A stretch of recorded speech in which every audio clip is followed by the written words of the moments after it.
Halo teman-teman PMI di Taiwan, balik lagi bersama aku Ken di section Breaking News. Dan di Breaking News hari ini kita membahas topik tentang CECC mengkonfirmasi bahwa ada 531 kasus COVID-19 yang baru di Taiwan pada tanggal 7 April 2022. Jadi ada kasus 531 COVID-19 yang baru di Taiwan dan 149 dari totalnya merupakan impor dan 382 berasal dari kasus domestik atau lokal.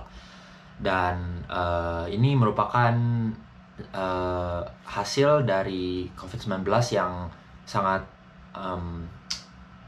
memuncak teman-teman. Dan jujur aku sendiri kemarin tanggal 7 April itu sangat kaget dengan adanya berita seperti ini. Dan oke, aku akan langsung ngomong dari 300-an lokal case ini dari mana aja sih? Oke, teman-teman, jadi dari kasus 382 orang domestik atau lokal ini merupakan dari daerah sebagai berikut. Dari 111 itu dari New Taipei, 87 dari Taipei, 59 dari Kaohsiung, 41 dari Keelung, 28 dari Taoyuan, 16 dari Hualien, 8 dari Chiayi, 7 dari Hsinchu, 5 dari Tainan dan juga Pingtung, 4 di Taichung, 3 di Hsinchu, 2 di Kinmen. Dengan aku membaca info ini teman-teman, sebenarnya ini salah satu berita yang sangat mengejutkan buat aku karena mungkin karena aku kaget di Taiwan bisa sampai memuncak kayak gini. Dan untuk sekarang pemerintah masih belum mengumumkan bahwa adanya penutupan atau karantina pribadi kayak yang kemarin. Mungkin karena juga sudah ada vaksin ya teman-teman. Jadi itu bisa membantu kita untuk keadaan seperti ini.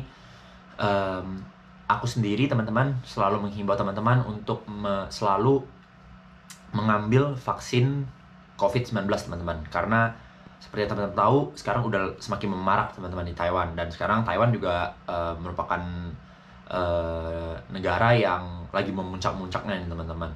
Jadi dengan teman-teman punya vaksin, teman-teman punya at least teman-teman punya satu perisai lah gitu. Dan juga untuk teman-teman yang masih belum tahu gimana cara mendaftar vaksin, mungkin teman-teman bisa lihat di episode-episode yang awal. Karena di awal itu aku udah kasih tahu gimana sih cara daftar vaksin COVID-19 ya teman-teman. Jadi kami juga keluarga ID Radio mengingatkan teman-teman untuk selalu menjaga jarak, memakai masker setiap saat, dan juga memakai hand sanitizer dimanapun teman-teman berada.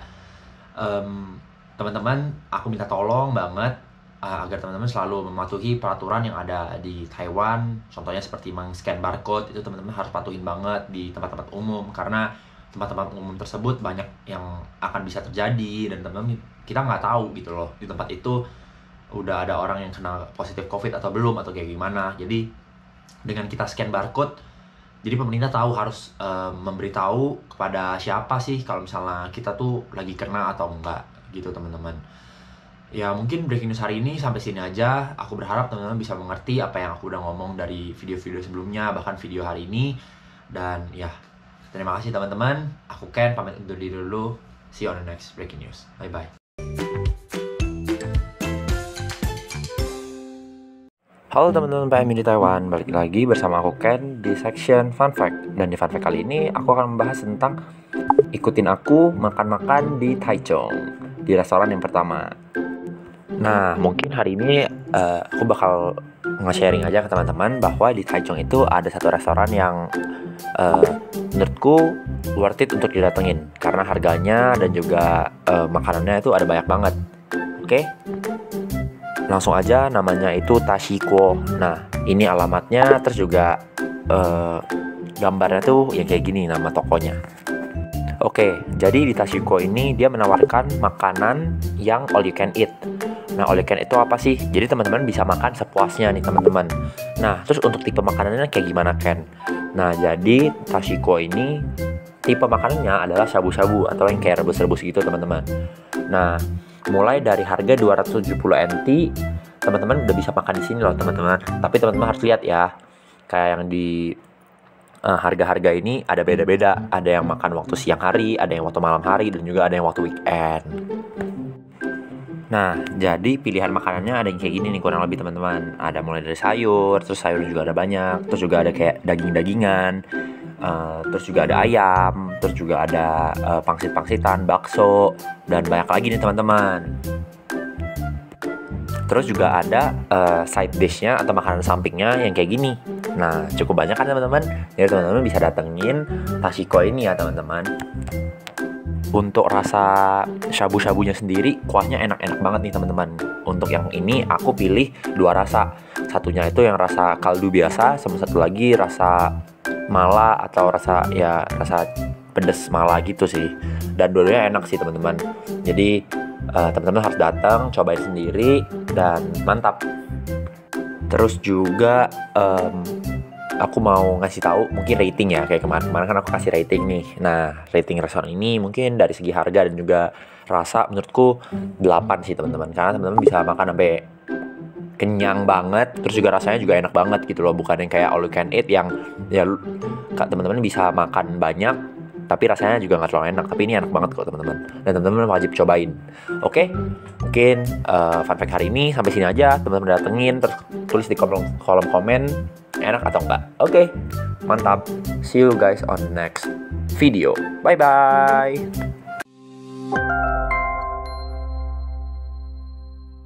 Halo teman-teman PMI di Taiwan. Nah, balik lagi bersama aku Ken dan juga sama Mas Bagus nih di sini. Nah, di topik kali ini kita bakal ngebahas tentang Indonesia Tempo Dulu itu apa sih? Nah, oke. Jadi langsung aja buat teman-teman yang belum tahu Mas Bagus itu siapa atau dari kemarin kita ngomongin apa sama Mas Bagus, aku himbau banget teman-teman untuk cek YouTube kita, buka dan lihat episode sebelumnya. Nah, itu aku yakin kalian bakal dapat banyak banget informasi daging yang kalian bisa berkembang dari sini. Oke, langsung lanjut ke episode kali ini aja. Oke, nah jadi Mas, yang tadi aku sudah bilang, itu Indonesia Tempo Dulu itu apa sih Mas? Indonesia Tempo Dulu. Saya sebenarnya seneng kalau diajak ngobrolin tentang ini. Karena saya pengen nge-share keberhasilan kita ini ke banyak orang untuk dicontoh ini sebenarnya. Mm-mm. Jadi gini, Indonesia Tempo Dulu itu adalah program kerjanya dari Himpunan Mahasiswa bekerja sama dengan Museum Nasional Taiwan. Kita bikin satu program, itu sebenarnya adalah acara Agustusan, Mas. Hari kemerdekaan. Oh, oke. Jadi itu rentetan acara yang kita mulainya itu dari Agustus. Jadi Agustus itu mulai awal Agustus kita udah banyak lomba, banyak banget lomba di situ. Ada kalau kemarin itu ada edukasi masker, ada warta berita bahasa daerah, terus ada tari-tarian. Kan banyak nih teman-teman yang pakai TikTok tuh. TikToknya bikin positif yuk, kita bikin lomba tari-tarian kayak gitu. Terus ada lomba karya tulis juga kemarin, Wow, yang oke. mana ujungnya ini adalah di Indonesia Tempo Dulu yang ada di bulan September di tahun lalu. Jadi kan kita udah ada dua nih, Indonesia Tempo Dulu kan. Itu kita dua-duanya juga ada di bulan September. Kayak gitu. Jadi Oh, oke. runtutan acara itu tadi berakhir di bulan di September, September. Di September itu jadi para pemenang dari lomba ini tadi juga juga ngambilnya di panggungnya kita gitu karena Oke. kita kan lombanya online yang tadi Mm. gitu. Jadi kita di Indonesia Tempo Dulu itu pengen menampilkan kekhasan budaya kita. Kita kan Mm. kaya banget nih Mas dengan budaya kita. Betul, Kalau betul saya banget. ditanya, saya tuh sangat cinta dengan budaya saya. Mm. Kalau boleh diungkapkan itu kayaknya nggak bisa diungkapin deh. Budaya kita itu seberapa cinta saya dengan budaya kita. Itu. Jadi di Indonesia Tempo Dulu itu kita ada hiburan, ada tenda daerah, terus ada makan makanan daerahnya juga kayak gitu. Beda sih Indonesia Tempo Dulu 1 sama Indonesia Tempo Dulu 2. Oke, nah mumpung udah membahas tentang ada dua nih berarti Indonesia Tempo dulunya. Mungkin di episode yang kali ini kita bahas tentang Indonesia Tempo dulu yang satu dulu. Karena kalau digabung bakal banyak banget nih informasinya teman-teman. Nah, Mhm. di Indonesia Tempo dulu satu ini ada apa sih emang Mas Bagus? Kayak kenapa sih ada apa gitu loh di sini? Oke, jadi gini, di Indonesia Tempo dulu satu itu saya pengen nunjukin kekhasan budaya kita. Waktu itu kita settingnya gini, jadi ada panggung untuk hiburan. Waktu itu diisi sama Reok Ponorogo sama Galok. Galok itu gabungan anak Lombok. Itu mereka punya namanya tarian perang. Itu ada di situ. Terus ada Oh, pencaksilat juga. Terus ada tarian-tarian daerah. Yang mana tarian daerah ini diisi sama teman-teman BMI juga. Terus sama kan Himas ini organisasi induk nih. Terus di bawahnya ada organisasi lagi yang bergerak di bidang budaya namanya UTERS. Nah, mereka ngisi di Indonesia Tempo dulu satu itu juga. Tuh.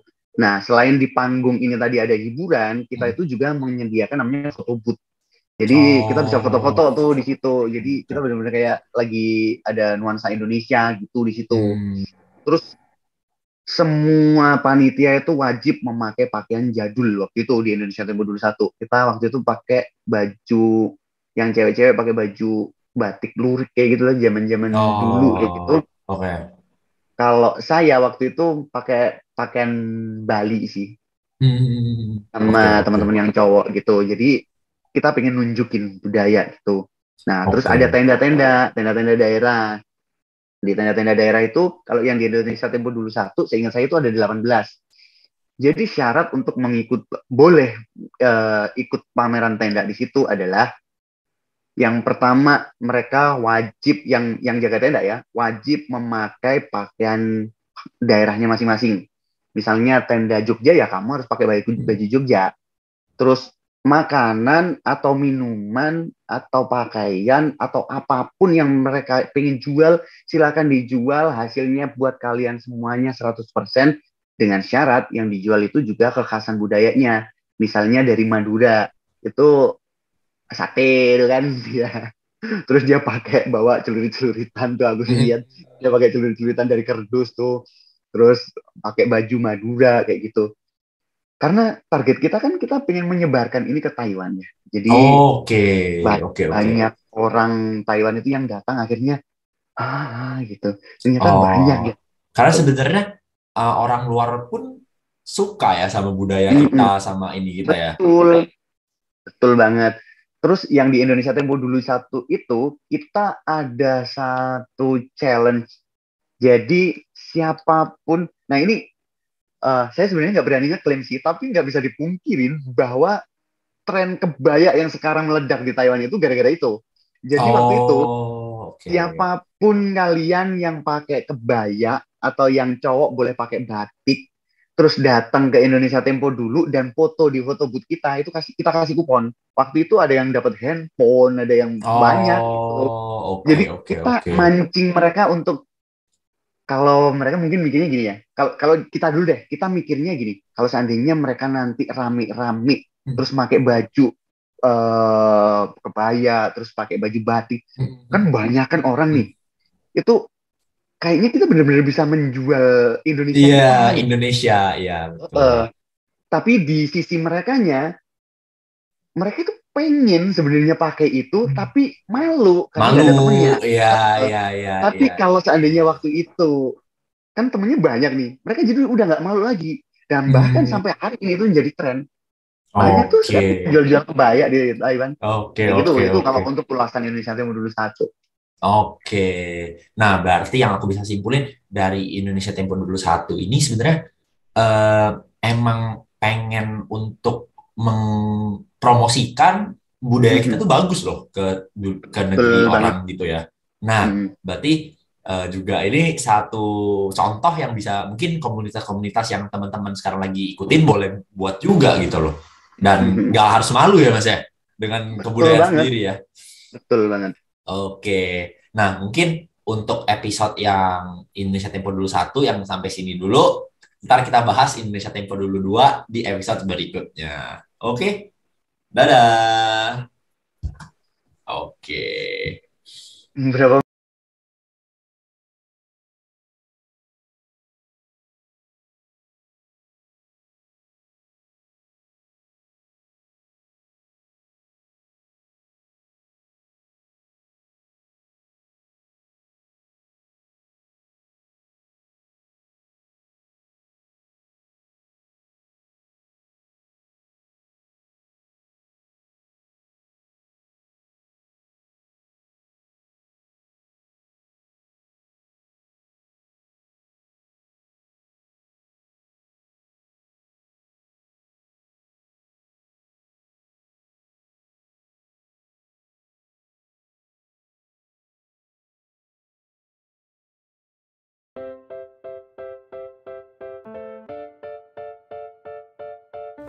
Perkenalkan diri. 你好，我是阿姨，你叫我阿姨。 Halo, saya adalah Tante.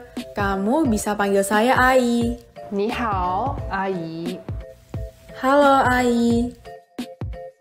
他是阿公，你叫他阿公。 Dia adalah kakek. Kamu panggil dia Akong. 你好，阿公。 Halo Akong. 你好，我是老板，你叫我老板。 Halo, saya adalah bos. Kamu panggil saya bos.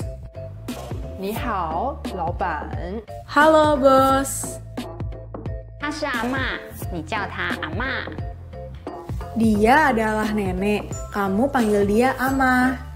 你好，阿嬷。 你好，我是阿姨，你叫我阿姨。